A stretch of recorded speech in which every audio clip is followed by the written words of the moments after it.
Dear student, मैं राहुल सक्सेना। बेटा आप 12th की फिजिक्स पढ़ रहे हैं। आपका चैप्टर 1 चल रहा है विद्युत क्षेत्र, जिसमें आपका आज का टॉपिक है बेटा विद्युत क्षेत्र रेखाएं। आपका आज का जो टॉपिक है वो है विद्युत क्षेत्र रेखाएं। विद्युत क्षेत्र रेखाएं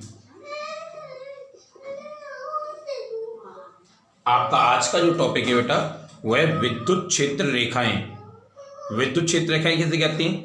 विद्युत क्षेत्र को व्यक्त करने वाली, विद्युत क्षेत्र को व्यक्त करने वाली काल्पनिक वक्र। देखो जैसे आप जानते हो ये कोई आवेश है, इसके चारों ओर का वह क्षेत्र जहां पर इसके द्वारा लगने वाले वैद्युत बल का अनुभव किया जाता है उसे विद्युत क्षेत्र कहते हैं। विद्युत क्षेत्र को व्यक्त करने के लिए हम काल्पनिक रेखा अथवा वक्र लेते हैं जिन्हें हम विद्युत क्षेत्र रेखाएं कहते हैं। ठीक है, विद्युत क्षेत्र रेखा में है क्या बेटा?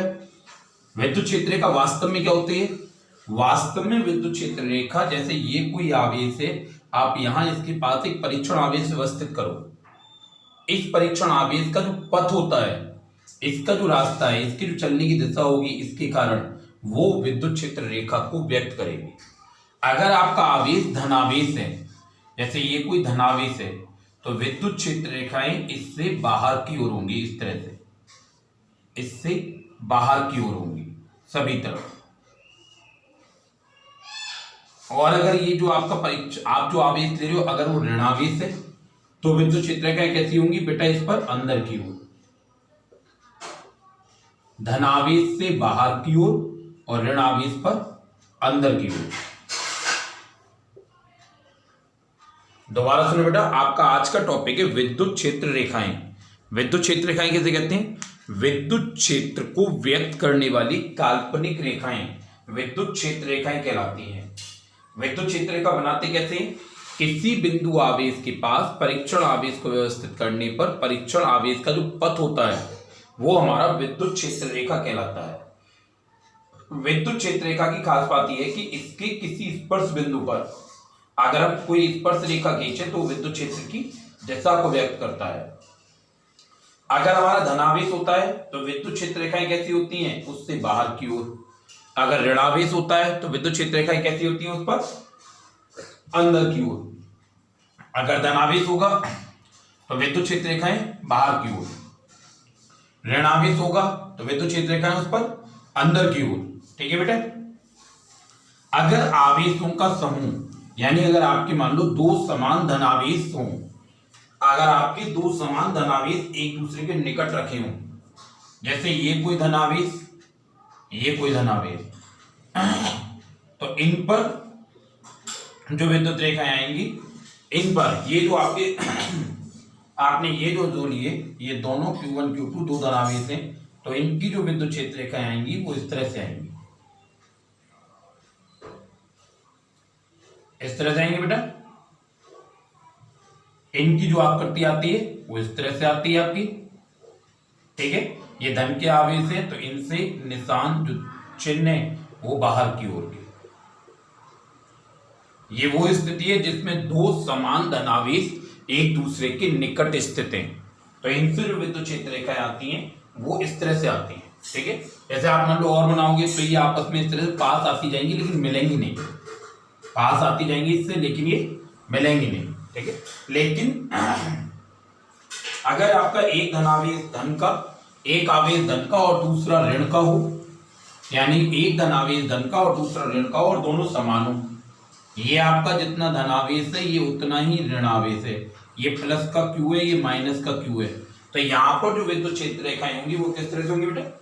प्लस के आवेश से बाहर और माइनस वाले आवेश पर अंदर जाती हुई, प्लस के आवेश से बाहर और माइनस वाले पर अंदर जाती हुई, इस तरह से होंगी। प्लस वाले पर जो दिखाओगे आप बाहर की तरफ दिखाओगे, ठीक है, और माइनस वाले पर जो दिखाओगे उसमें अंदर की तरफ दिखाओगे।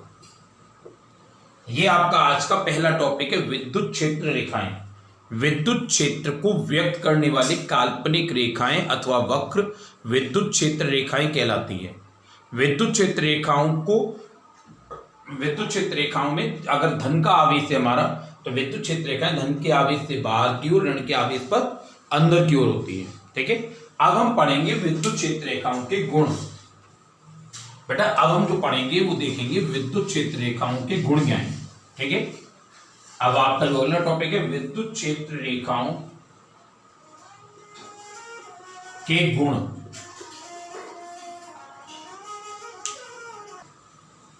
बेटा अब आप पढ़ रहे हो विद्युत क्षेत्र रेखाओं के गुण, जिसमें सबसे पहला गुण है आपका कि विद्युत क्षेत्र रेखाएं धनावेश से प्रारंभ होती हैं और ऋण आवेश पर समाप्त होती हैं। पहला गुण बेटा धन आवेश से प्रारंभ और ऋण आवेश पर समाप्त। जो विद्युत क्षेत्र रेखाएं होती हैं वो धनावेश से प्रारंभ होती हैं और ऋण आवेश पर समाप्त होती हैं। ठीक है, दूसरा गुण है किसी बिंदु पर खींची गई स्पर्श रेखा। दूसरा गुण है विद्युत क्षेत्र रेखा की किसी बिंदु पर खींची गई स्पर्श रेखा विद्युत क्षेत्र की तीव्रता की दिशा दिखाती है। विद्युत क्षेत्र की तीव्रता की दिशा को व्यक्त करती है। आप पढ़ रहे हो बेटा विद्युत क्षेत्र रेखाओं के गुण। आपका पहला गुण कि ये धनावेश से प्रारंभ होती हैं और ऋण आवेश पर समाप्त होती हैं। आपका दूसरा गुण कि विद्युत स्पर्श रेखा विद्युत क्षेत्र रेखा की किसी बिंदु पर खींची गई स्पर्श रेखा विद्युत क्षेत्र की तीव्रता की दिशा को व्यक्त करती है। ठीक है, विद्युत क्षेत्र की तीव्रता की दिशा को व्यक्त कर। अगला गुण कि विद्युत क्षेत्र रेखाएं कभी एक दूसरे को काटती नहीं है। अगला आपका जो गुण है वो ये है कि विद्युत क्षेत्र रेखाएं कभी भी एक दूसरे को काटती नहीं है। क्यों नहीं काटती? विद्युत क्षेत्र रेखा एक दूसरे को काटती नहीं, क्योंकि अगर विद्युत क्षेत्र रेखाएं एक दूसरे को काटेंगी तो उनके कटान बिंदु पर विद्युत क्षेत्र की तीव्रता की दो दिशाएं होंगी, जो संभव नहीं है। भाई आपने अभी अभी ये पढ़ा बेटा, मैंने आपको ये बताया कि विद्युत क्षेत्र रेखा के किसी बिंदु पर खींची गई, जैसे ये कोई विद्युत क्षेत्र रेखा है, इसके किसी बिंदु पर खींची गई स्पर्श रेखा विद्युत क्षेत्र की तीव्रता की दिशा को व्यक्त करती है। अगर दो क्षेत्र रेखाएं एक दूसरे को काट देंगी तो एक ही बिंदु पर तीव्रता की दो दिशाएं हो जाएंगी, जो संभव नहीं है। इसलिए बेटा हम ये कहते हैं कि विद्युत क्षेत्र रेखाएं कभी भी एक दूसरे को काटती नहीं है। ये रेखाएं समविभव पृष्ठ के लंबवत होती है। ये रेखाएं समविभव पृष्ठ के सदैव लंबवत होती हैं। जहां पर विद्युत क्षेत्र प्रबल होता है, वहां ये पास पास होती हैं। जैसे ये क्यू आवेश जब आप इसके लिए बनाओगे तो इस तरह से बनाओगे, तो जहां ये पास पास है वहां प्रबल, और जहां ये दूर दूर होंगी वहां कैसा होता है, विद्युत क्षेत्र दुर्बल होता है। ये आपके विद्युत क्षेत्र रेखाओं के गुण हैं। आप देखो आपके गुण में सबसे पहला गुण कि विद्युत क्षेत्र रेखाएं धनावेश से प्रारंभ होती हैं और ऋणावेश पर समाप्त होती है। दूसरी बात, विद्युत क्षेत्र रेखाएं बंद लूप नहीं बनाती। तीसरी बात, विद्युत क्षेत्र रेखाओं के किसी बिंदु पर खींची गई स्पर्श रेखा विद्युत क्षेत्र की तीव्रता की दिशा को व्यक्त करती है। चौथी बात, विद्युत क्षेत्र रेखाएं कभी एक दूसरे को काटती नहीं है, क्योंकि यदि काटेंगी तो कटान बिंदु पर उनकी तीव्रता की दो दिशाएं होंगी, जो संभव नहीं है। जहां पर विद्युत क्षेत्र प्रबल होता है वहां विद्युत क्षेत्र रेखाएं पास पास, और जहां दुर्बल होता है वहां दूर दूर होती है। ये आपके बेटे विद्युत क्षेत्र रेखाओं के गुण है। इन विद्युत क्षेत्र रेखाओं के गुण के बाद एक बात और, छोटी सी बात जो आप नोट करके अलग से याद करोगे कि हम बेटा जब एक समान विद्युत क्षेत्र हो तो हम विद्युत क्षेत्र रेखाओं को इस तरह से दिखाते हैं समांतर बनाकर। जब हम समांतर बनाते हैं तो ये हमारे एक समान विद्युत क्षेत्र को व्यक्त करता है। ठीक है, आप इसे कर्व रेखाओं के द्वारा भी दिखा सकते हो, लेकिन दूरी उनकी समांतर रहनी चाहिए। ठीक है, और अगर इनकी दूरी इस तरह से हो अलग अलग, तो ये हमारे फिर असमान विद्युत क्षेत्र को व्यक्त करती हैं। अगर दूरी इस तरह से हो अलग अलग हो, भिन्नात्मक रूप से हो अलग अलग, तो ये एक समान विद्युत क्षेत्र रेखाओं को व्यक्त करती, असमान विद्युत क्षेत्र रेखाओं को व्यक्त करती है। आपका अगला टॉपिक है वैद्युत द्विध्रुव। आपका बेटा अगला टॉपिक है वैद्युत द्विध्रुव।